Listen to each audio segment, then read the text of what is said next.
तो दोस्तों, मैं ये बात सबसे कर रहा हूं, लेकिन विशेष रूप से अपनी पीढ़ी से। मैं जानता हूं कि यदि परमेश्वर ने सहायता नहीं की तो एक बहुत बड़ी आपदा आने वाली है। आज बहुत से युवा पुरुष इस बात के लिए दृढ़ संकल्पित है कि वे किसी भी तरीके से सफल होंगे, चाहे वो सही हो या गलत। उन्होंने परमेश्वर के सामने ये कसम खा ली है कि अगर किसी का सिर काटना पड़े तो वे काट देंगे, अगर किसी की किडनी निकालनी पड़े तो वे निकाल लेंगे, भले ही वो उनकी मां हो, उनके पिता हो या उनकी बहन। देवियों और सज्जनों, मैं आपसे कहना चाहता हूं, जो कोई मुझे देख रहा है, लोगों को मारने से बेहतर एक श्रेष्ठ और उत्तम राज्य, किंगडम का मार्ग है। कोई व्यक्ति बाजार से घर लौट रहा होगा, वो एक कार में बैठेगा और वे उसे जंगल में ले जाकर फेंक देंगे। उस व्यक्ति को जानवर की तरह मारेंगे, उसके शरीर के अंग निकालेंगे और उन्हें किसी ऐसे स्थान पर ले जाएंगे जहां किसी ने उनसे वादा किया है कि अगर तुम एक इंसानी दिल, एक इंसानी दिमाग या एक बच्चा लाकर दोगे तो मैं तुम्हें कुछ पैसे दूंगा। और जो व्यक्ति ये सब कह रहा है वो खुद अब भी गरीब है, क्योंकि हम वही दे सकते हैं जो हमारे पास होता है। जैसा मेरे पास है वैसा ही मैं देता हूं। इसलिए मैं अभी किसी से बात कर रहा हूं। मैंने अपने दिल में ये बात कही है, क्योंकि आप देखिए, विश्वासी लोग प्रेम करने वाले लोग होते हैं, लेकिन हमारी मासूमियत के कारण, क्योंकि एक विश्वासी का पूरा जीवन अक्सर चर्च के इर्द गिर्द ही घूमता है और बहुत से विश्वासी ये नहीं जानते कि बाहर की दुनिया में क्या क्या हो रहा है, और आर्थिक दबाव के कारण बहुत से विश्वासी अनजाने में इन गलत तरीकों की ओर झुकने लगे हैं। अब ध्यान से सुनिए जो मैं आपको सिखाने जा रहा हूं। धनवान बनने के लिए मारना, चोरी करना और नाश करना ये शैतान का मार्ग है, और मैं यहां उपस्थित हर युवा पुरुष से कह रहा हूं, अपने आप को हसलर कहना बंद करो। वो तुम्हारा नाम नहीं है। बाइबल ने तुम्हें वो नाम नहीं दिया। बाइबल ने तुम्हें और नाम दिए हैं। हम उन नामों से खाली नहीं हुए हैं। अपने आप को ज्योति, लाइट कहो। अपने आप को नमक, सॉल्ट कहो। अपने आप को राजा कहो। अपने आप को याजक कहो। यशाया 8:20। यदि वे इस वचन के अनुसार नहीं बोलते तो इसका कारण यह है कि उनमें कोई ज्योति नहीं है। ज्योति को ढोने वाले लोग एक विशेष तरीके से बोलते हैं। यदि वे इस वचन के अनुसार नहीं बोलते तो इसका अर्थ है कि उनमें कोई ज्योति नहीं है। जहां तक मेरी बात है, मैंने एक निर्णय लिया है कि मैं कभी गरीब नहीं रहूंगा। ये एक निर्णय है जो मैंने लिया। शैतान एक ओर खड़ा था, परमेश्वर अपने सिंहासन पर था और मैं वहां खड़ा था, उस चुनाव की सामर्थ के साथ जो परमेश्वर ने मुझे दी।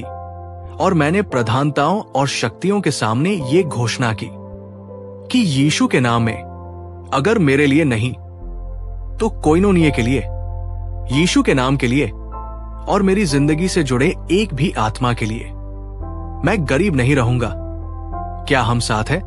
जब आपके अंदर ये सोच आ जाती है तो धन के प्रति आपका दृष्टिकोण शारीरिक, कार्नल से उद्देश्य, पर्पस की ओर बदल जाता है। अब ये सिर्फ जीप, एस्टेट्स, तेल और गैस, लुई वुइटन, गुच्ची तक सीमित नहीं रहता। ये सब ठीक है, लेकिन आपकी सोच उससे कहीं अधिक श्रेष्ठ हो जाती है। मैं ये बात विशेष रूप से पुरुषों से कह रहा हूं, क्योंकि आज की दुनिया की समस्या ये है, बस कमाओ, दिखाओ और उसी से संतुष्टि निकालो। आज लोग झूठ बोलते हैं। वे ऐसे जहाजों के सामने खड़े होकर तस्वीरें लेते हैं जिनमें वे कभी बैठे ही नहीं। वे तस्वीरें डालते हैं। वे कारों के पीछे खड़े होते हैं। मैं व्यंग्य नहीं कर रहा, मैं बस ये कह रहा हूं कि ये दबाव अनावश्यक है। जो वास्तविक बन सकता है उसे नकली क्यों बनाना? नकली दिखाने का कोई अर्थ नहीं है। एक ऐसा लोक, रियल्म है जहां ये सब वास्तविक बन सकता है। तो क्या कोई तैयार है? अब मैं चाहता हूं कि आप रोए और कहें, प्रभु मेरी आंखें फिर से खोल दे, जो मैं तुम्हें दिखाने वाला हूं।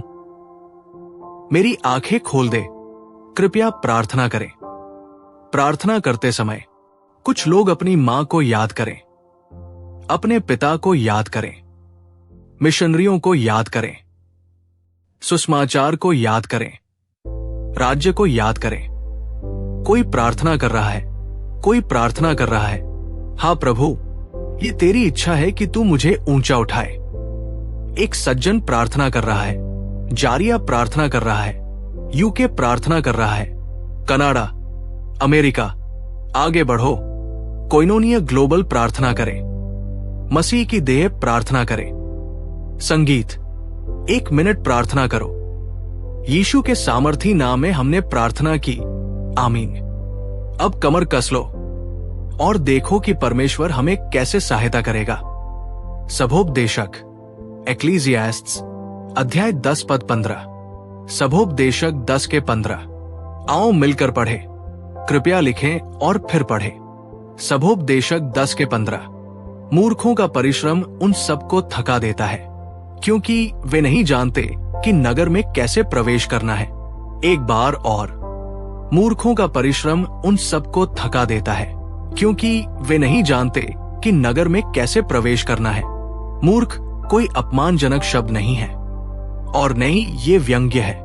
ये उस व्यक्ति का वर्णन है जिसके पास ज्ञान का अभाव है। बाइबल उन्हें कभी साधारण कहती है तो कभी मूर्ख। बाइबल कहती है कि वे थक जाते हैं। क्यों? क्योंकि वे नहीं जानते कि उस नगर में कैसे प्रवेश करना है। इसलिए नहीं कि कोई नगर नहीं है, वो वास्तविकता का लोक संभव है, लेकिन प्रश्न ये है वहां पहुंचने का मार्ग जानना। अब कैसे धन? मेरी कुछ शिक्षाओं में धन प्राप्त करने की सामर्थ्य और एक अन्य शिक्षा जिसमें मैंने आर्थिक बंधन से छुटकारे के बारे में प्रचार किया था, उनका उल्लेख किया गया है। आप चाहे तो उनका संदर्भ ले सकते हैं ताकि कुछ बुनियादी बातें जिन्हें जानना आवश्यक है, मैं उन्हें यहां विस्तार से न दोहराऊं। उदाहरण के लिए, धन पर अपनी पिछली शिक्षा में मैंने कई बातों को परिभाषित किया था। मैंने धन, वेल्थ और समृद्धि, धन वैभव, रिचेज के बीच का अंतर समझाया था। जब आप समृद्धि, रिचेज की बात करते हैं तो आप वित्तीय संसाधनों की प्रचुरता की बात करते हैं, लेकिन जब आप धन, वेल्थ की बात करते हैं तो आप केवल वित्तीय संसाधनों की प्रचुरता ही नहीं बल्कि उन प्रणालियों, सिस्टम्स की भी बात करते हैं जो उन संसाधनों की निरंतर पूर्ति की गारंटी देती है। क्या हम साथ हैं? तो धन और प्रचुरता के बीच अंतर यह है कि प्रचुरता केवल संसाधनों की उपस्थिति से जुड़ी है, जबकि धन संसाधनों के साथ साथ उन प्रणालियों से जुड़ा है जो ये सुनिश्चित करती है कि वे समाप्त न हों बल्कि लगातार बढ़ते रहें। इसलिए सिर्फ इसलिए कि किसी व्यक्ति के पास प्रचुरता है, इसका अर्थ ये नहीं कि वो धनी, वेल्दी है। यदि मैं आपको अभी 10 मिलियन नायरा दे दूं तो आप अमीर, रिच हैं, लेकिन आप अभी धनी, वेल्दी नहीं हैं। आपके पास भरपूर धन है और उससे आप बहुत कुछ कर सकते हैं। आप अमीर हैं, आप धनी बन सकते हैं, लेकिन आप अभी धनी नहीं हैं। धन केवल पैसों की मात्रा से नहीं मापा जाता, बल्कि इस बात से मापा जाता है कि आपने अपने जीवन के चारों ओर कौन सी वित्तीय प्रणालियां बनाई हैं, जो ये सुनिश्चित करती है कि गिरावट न हो, बल्कि आप लगातार ऊपर और ऊपर बढ़ते जाए। यीशु मसीह के नाम में। अब धन कैसे कार्य करता है, इसका पहला तरीका, और मैं चाहता हूं कि आप ध्यान से सुने मेरे प्रिय लोगों। मैंने आपको सिखाया है कि धन सिद्धांतों और नियमों पर आधारित होता है। जो कुछ भी परमेश्वर ने बनाया है वो सबसे पहले आत्मिक जगत से शुरू होता है। कृपया मेरा ध्यान रखें। उत्पत्ति अध्याय 1 में मनुष्य पहले आत्मा के रूप में आया, उसके बाद उसे शारीरिक देह दी गई। जब बाइबल में परमेश्वर ने प्रभुत्व का आदेश दिया, उत्पत्ति 1:26-28, और कहा उन्हें प्रभुत्व मिले, तो वो मिट्टी से बने आदम से नहीं बल्कि मनुष्य की आत्मा से बात कर रहा था। क्या हम साथ हैं?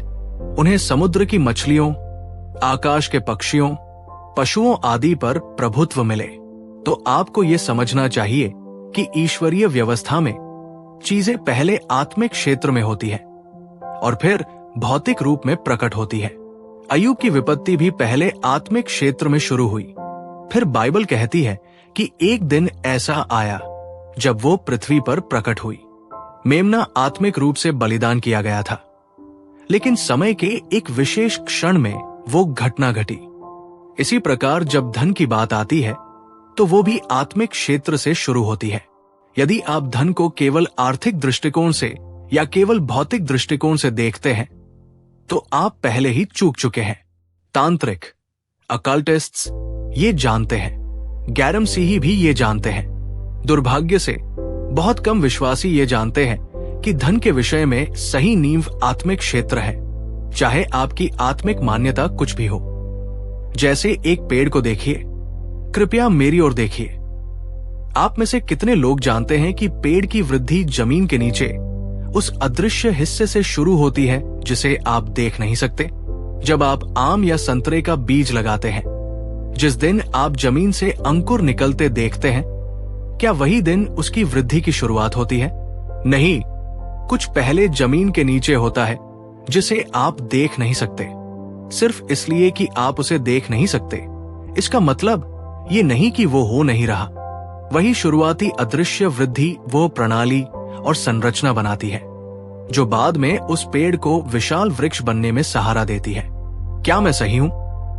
इसी प्रकार आत्मिक क्षेत्र भी है। आप बीज को जमीन के ऊपर फेंककर पेड़ की उम्मीद नहीं करते। आप जमीन को खोलते हैं, बीज डालते हैं और उसे ढक देते हैं। अब जो कुछ वहां होता है उसे विज्ञान समझा सकता है, लेकिन आम व्यक्ति की आंखों से वो एक अदृश्य प्रक्रिया लगती है।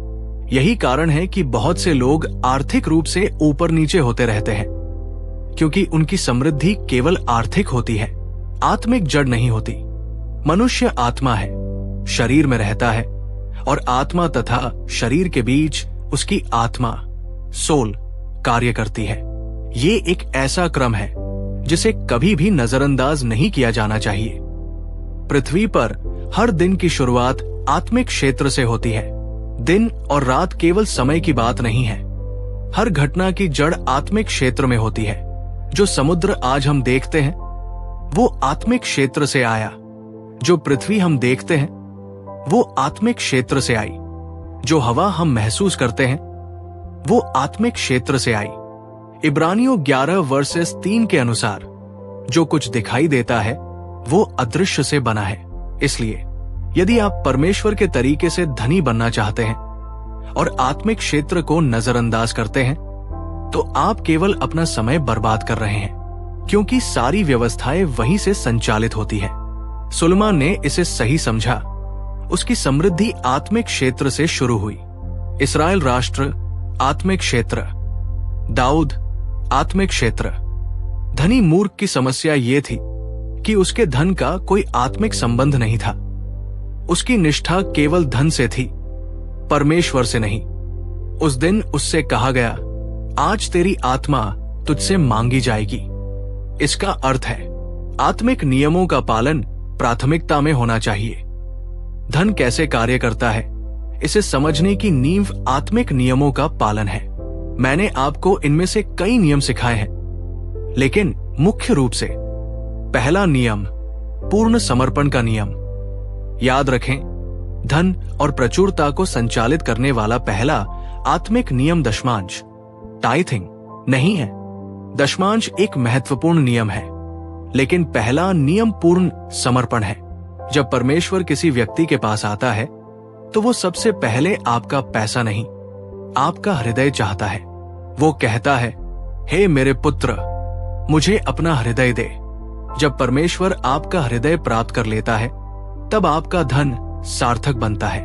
ऐसे लोग हैं जो परमेश्वर को धन देते हैं, बहुत कुछ करते हैं, लेकिन उनका हृदय परमेश्वर के साथ नहीं होता। परमेश्वर की अर्थव्यवस्था में आपके संसाधनों से अधिक आपके हृदय की स्थिति महत्वपूर्ण है। आपका हृदय ही आपके दान, आपके कार्य और आपकी भेंट को मूल्य देता है। दूसरा नियम दशमांश, टाइद का नियम। इस विषय में आज दुनिया भर में कई विवाद हैं। मैं दशमांश में विश्वास करता हूं, प्रकाशन के साथ, आनंद के साथ। कोइनोनिया एक दशमांश देने वाली सेवकाई है, प्रकाशन और आनंद के साथ, समझ के साथ दिया गया आदेश, बिना किसी जबरदस्ती के, और उसके फल साफ दिखाई देते हैं। क्या हम साथ हैं? मसीह में हर विश्वासी, हर परमेश्वर के सेवक को पूरे सम्मान के साथ ये अधिकार है कि वो वही सिखाए जो वो विश्वास करता है कि परमेश्वर ने उससे कहा है। मुझे भी इसमें शामिल समझिए। लेकिन एक जिम्मेदार विश्वासी होने के नाते यह आपकी जिम्मेदारी है कि आप पवित्र आत्मा के साथ बने रहें और हर बात को पवित्र शास्त्र की दृष्टि से परखें, यहां तक कि उन परिणामों के प्रकाश में भी जो उसके बाद दिखाई देते हैं। बाइबल कहती है, उनका अनुसरण करो जिन्होंने विश्वास और धीरज के द्वारा प्रतिज्ञाओं को प्राप्त किया है। मैं दशमांश, टाइथिंग में विश्वास करता हूं, पूर्ण विराम। ये एक ऐसा विश्वास है जो किसी दबाव के बिना आया है। मैं शास्त्र का विद्यार्थी हूं, मैंने अपनी बाइबल का अध्ययन किया है, मैं परमेश्वर के साथ बना रहा हूं, और एक अगुवे के रूप में मुझ पर यह जिम्मेदारी है कि मैं आपको आपकी अपनी दृढ़ मान्यता, कन्विक्शन विकसित करने में सहायता करूं। किसी भी बात को अपनी समझ के साथ दशमांश देने की आपकी लगन को खतरे में न डालने दे। क्या हम साथ हैं? दशमांश के अतिरिक्त देने की एक वाचा, कोवेनेंट ऑफ गिविंग, भी है। अब स्त्रियों और पुरुषों, मेरी बात ध्यान से सुनिए। मैं यहां संक्षेप में आपके साथ आत्मिक सिद्धांत साझा कर रहा हूं। यदि आप नहीं देंगे तो परमेश्वर आपसे नफरत नहीं करेगा, लेकिन आप उसके सिद्धांतों का उल्लंघन करने के परिणाम अवश्य भुगतेंगे। प्रेम की पराकाष्ठा होते हुए भी आज लोग नरक में जा रहे हैं और वो उन्हें देख रहा है, क्योंकि जितना भी वह उनसे प्रेम करता है उसने उन्हें चुनने का विकल्प दिया, और उनमें से कुछ ने उस पर भरोसा न करने का चुनाव किया, और उसने उनके चुनाव का सम्मान किया, और आज वे नरक में हैं। क्या हम साथ हैं? मैं धमकाने में या ये कहने में विश्वास नहीं करता कि अगर तुम नहीं दोगे तो परमेश्वर तुमसे नफरत करता है या परमेश्वर तुमसे नाराज है। बाइबल ऐसा नहीं सिखाती। हालांकि बाइबल हमें यह जरूर बताती है कि उसकी सलाह, काउंसिल की एक अटलता, इम्यूटेबिलिटी है, कि शपथ और प्रतिज्ञा के द्वारा यह स्पष्ट किया गया है कि परमेश्वर झूठ नहीं बोलता। क्या हम साथ हैं?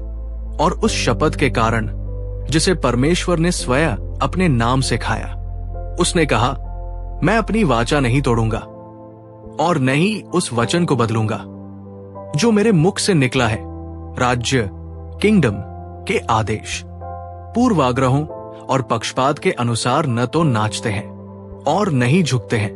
ये परमेश्वर की इच्छा है कि आपके पास चुनने का विकल्प हो, परमेश्वर का मार्ग चुनने का, और उन रहस्यमय तरीकों में से एक जिनके द्वारा हम राज्य की आशीषों से जुड़ते हैं, वो है देना, देना, देना, देना।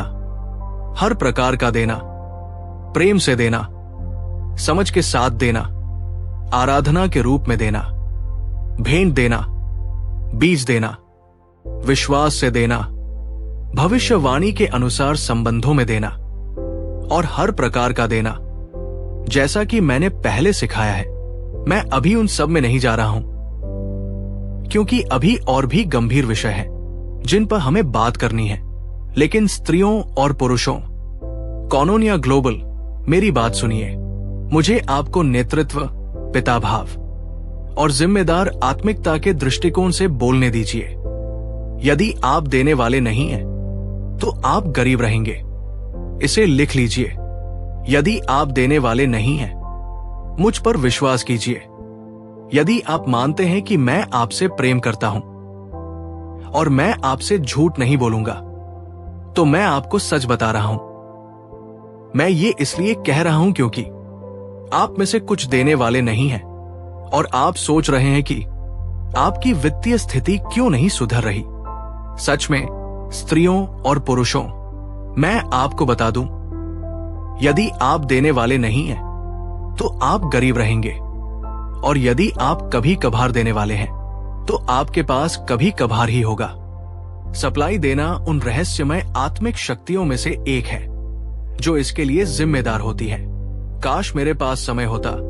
ये विषय अगले साल का है, इसलिए मैं अभी इसमें गहराई से नहीं जाऊंगा। अगले साल मैं एक शिक्षा दूंगा जिसे मैंने तैयार किया है, जिसका नाम है द गिविंग ग्रेस, देने का अनुग्रह। मैं आपको सिखाऊंगा कि परमेश्वर विश्वासियों को देने की आज्ञा क्यों देता है। विश्वासियों के देने का एक उद्देश्य है मूर्ति पूजा पर विजय पाना, अर्थात चीजों की पूजा पर विजय। परमेश्वर हमें देने के लिए क्यों कहता है? क्योंकि जब भी आप किसी चीज को देते हैं, इसका अर्थ है कि आप उससे ऊपर उठ चुके हैं। जिस चीज को आप नहीं दे सकते, वो आपके लिए पूजा बन जाती है, और आपकी उसे न देने की मनाही इस बात का संकेत है कि वह चीज आपसे ऊपर हो गई है। क्या हम समझ रहे हैं? ये बहुत महत्वपूर्ण है। अधिकतर लोग ये नहीं जानते कि परमेश्वर हमसे देने को क्यों कहता है। परमेश्वर कहता है, यदि मुझे किसी चीज की आवश्यकता होती तो क्या मैं तुमसे मांगता? मैं तो पृथ्वी के छोर तक का सृजन करता हूं। कुछ लोग कभी नहीं देते। वे कहते हैं, मेरे पास नहीं है। वे न तो परमेश्वर के कार्य के लिए देते हैं, न किसी के भले के लिए। फिर भी उनके हाथ हमेशा लेने के लिए खुले रहते हैं। ये तरीका काम नहीं करता। मैं फिर कहता हूं, मेरे प्रिय लोगों, यदि आप लगातार और नियमित रूप से नहीं देते, तो शास्त्र की सच्चाई के अनुसार आप रहस्यमय रूप से गरीब रहेंगे। आपके पास नौकरी हो सकती है, लेकिन आप हैरान होंगे कि फिर भी आप गरीब रहेंगे। क्या आप जानते हैं क्यों? क्योंकि पहला कारण यह है कि आपने यीशु को अपने हृदय में प्रभु और उद्धारकर्ता के रूप में स्वीकार किया है, और उसी क्षण से आपने एक युद्ध रेखा खींच ली है। शैतान की अब आप में विशेष रुचि हो गई है। यदि आप अविश्वासी होते, तब भी वो हमला करता, लेकिन वो उसकी प्राथमिकता नहीं होती। पर अब एक विश्वासी होने के कारण वो निश्चित रूप से आपकी वित्तीय स्थिति पर हमला करेगा। क्या हम साथ हैं? यहां बहुत से लोग हैं जो देने वाले नहीं हैं। कुछ लोग कभी देते ही नहीं। आप नहीं देते, आप बिल्कुल नहीं देते। जिम्मेदार मसीही जीवन विश्वासियों को प्रेम और आनंद के दृष्टिकोण से देना सिखाता और प्रशिक्षित करता है। एक नायरा, पैसा भी आपके खाते से नहीं निकलता जब तक वो आपके लिए न हो। मेरा खाना, मेरा कपड़ा, मेरा परिवहन, मेरा ईंधन, मेरा घर, ये ठीक है, लेकिन जैसे ही बात परमेश्वर के राज्य की आती है, वहां समस्या शुरू हो जाती है। और फिर लोग कहते हैं, प्रभु, मैं तुमसे पूरे दिल से प्रेम करता हूं। कुछ विश्वासी जब ठेके ढूंढ रहे होते हैं या किसी और लाभ की तलाश में होते हैं, तो वे किसी इंसान को खुश करने के लिए अपना पूरा खाता खाली कर देते हैं, महंगे तोहफे खरीदते हैं, और वो इंसान कहता है, तोहफा वही रख दो, मैं तुम्हें 2 महीने बाद मिलूंगा। वो न तो आपको देखता है, न धन्यवाद देता है। फिर भी आप कहते हैं, धन्यवाद सर। लेकिन वही लोग परमेश्वर के सामने देने नहीं आ सकते। परमेश्वर की महिमा हो, परमेश्वर की महिमा हो। मैं आपको शास्त्र के अधिकार से कहता हूं, जो व्यक्ति आप मेरे सामने देख रहे हैं, मेरा जीवन केवल आत्मिकता से नहीं बल्कि देने से शुरू हुआ। आज हम परमेश्वर के अनुग्रह से जो कुछ भी कर पा रहे हैं, वो देने की शक्ति के कारण है। मेरे जीवन का कोई भी 24 घंटे ऐसा नहीं है जब मैं महत्वपूर्ण रूप से न देता हूं। मैं ये घमंड करने के लिए नहीं कह रहा, ये सच्चाई है। मेरे लिए देना एक जीवन शैली बन चुका है। सुबह उठूं और रात को सो जाओ और कुछ न दूं, नहीं नहीं नहीं, इसका मतलब है कि कुछ गलत है। और ये मत सोचिए कि जब प्रचारक या लोग इस तरह देने की बात करते हैं तो इसका कारण ये है कि उनके पास बहुत पैसा है। नहीं, देना एक मनोवृत्ति है। ये पैसे की उपलब्धता पर निर्भर नहीं करता। मैं आपके लिए प्रार्थना करता हूं कि लालच की आत्मा टूट जाए। कुछ प्रचारक खुद नहीं देते और दूसरों की उन्नति से जलते रहते हैं। मैं एक देने वाला हूं और मैं जानता हूं कि परमेश्वर ने मेरे जीवन में क्या किया है। ये सेवा, मिनिस्ट्री एक देने वाली सेवा है और मैं जानता हूं कि परमेश्वर ने यहां क्या किया है। कोई भी शक्ति, कोई भी टोना टोटका इस सेवा की वित्तीय स्थिति से नहीं लड़ सकता। ये परमेश्वर की आत्मा के कारण है।